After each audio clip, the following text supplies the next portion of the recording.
Donc on va continuer cette série de formations avec Style Component et on va attaquer le système de thème. Donc le système de thème avec Style Component. Donc la première question qui me vient en tête, c'est de quoi s'agit-il avec un système de thème? Pourquoi avons-nous besoin d'un système de thème? Donc la problématique qui se pose à ce niveau, lorsqu'on regarde par exemple ici à ce niveau, au niveau de nos différents composants, je vois très bien qu'il y a quelques éléments qui sont partagés. Mon bouton, il a une couleur bleue, le outline button a une bordure bleue, un texte bleu. On voit bien que le spinner, on a à ce niveau on a du bleu et on a du gris. On a le même gris ici à ce niveau, au niveau de Disabled. On se rend donc compte qu'on partage certains éléments entre les différents composants. Alors qu'à notre niveau, on est à déclarer des variables manuellement à l'intérieur de nos composants stylisés. Donc pour ce faire, pour avoir une question de réutilisabilité, on ne va pas déclarer à chaque fois des variables à l'intérieur de nos composants. On va créer un système qui va nous permettre de partager ces différentes valeurs entre plusieurs composants. Et c'est là donc qu'entre en jeu le système de thème.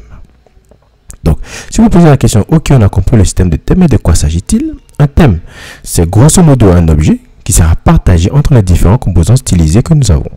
Voici donc ce qu'est qu'un thème. C'est tout. Donc, trêve de bavardage, on va attaquer donc la création du thème. Donc, je viens à ce niveau, je vais créer un thème. Donc, comme je viens de le dire tout de suite, un thème, c'est un objet. Donc, je vais créer un objet thème. Donc, à l'intérieur de cet objet, vous pouvez mettre tout ce que vous voulez. Moi, je vais déclarer colors. Et à l'intérieur de couleurs, je vais mettre les différentes couleurs que je vais partager entre les différents composants. Donc, j'appelle une couleur que je vais appeler primary. Je vais dire OK, donc le primary, ça sera 007-3F. Donc, il s'agit donc du bleu. Ensuite, j'aurai une autre couleur que je vais appeler secondary. Secondary sera donc une couleur qui sera E0, E0, E0. Ensuite, voici donc j'ai déclaré le thème. Maintenant, la question qui vient, c'est que comment est-ce que je peux partager ce système de thème avec les autres composants? Donc, la deuxième étape pour partager le système de thème avec les autres composants, il s'agit donc d'utiliser ce qu'on appelle un theme provider. Donc, pour utiliser le theme provider, qu'est-ce qui va se passer? Je vais faire un import de theme provider provenant de Style Component. Ensuite, je me rends au niveau de mon application et je vais englober toute l'application par le theme provider. Donc, je viens à ce niveau, je déclare le theme provider. Ensuite, je vais prendre tout le center et je vais le mettre à l'intérieur du theme provider. Et je vais dire OK.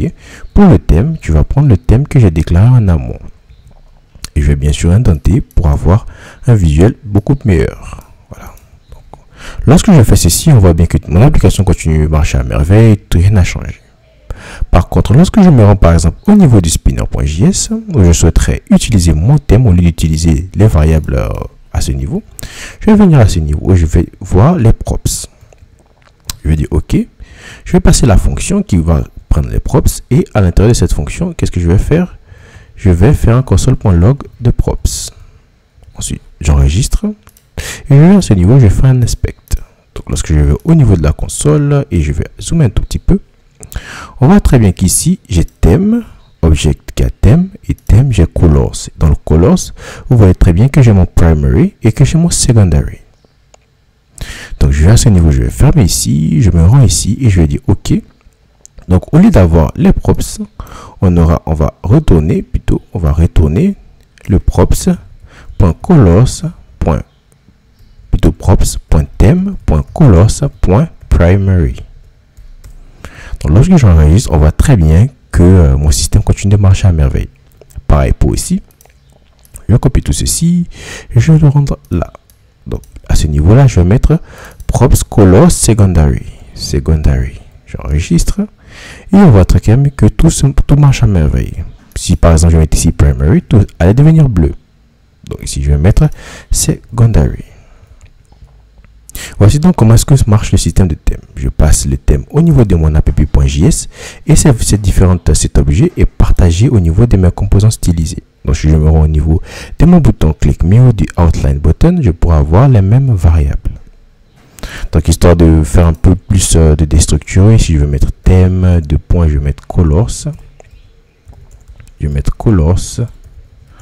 Et à ce niveau, au lieu d'avoir props.theme.colors, j'aurai juste colors.primary. Je l'enregistre. On voit que tout marche à merveille ici aussi. Donc, je vais déstructurer dans thème, je vais déstructurer colors. Donc, ici, à ce niveau aussi, j'aurai colors secondary.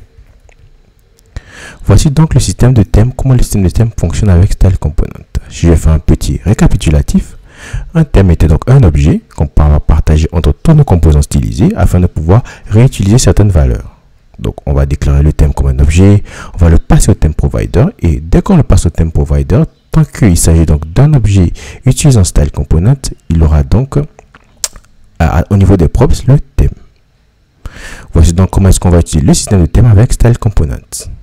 On va donc se retrouver dans la prochaine vidéo. On va attaquer la dernière partie de la formation style component. On va voir donc le style global.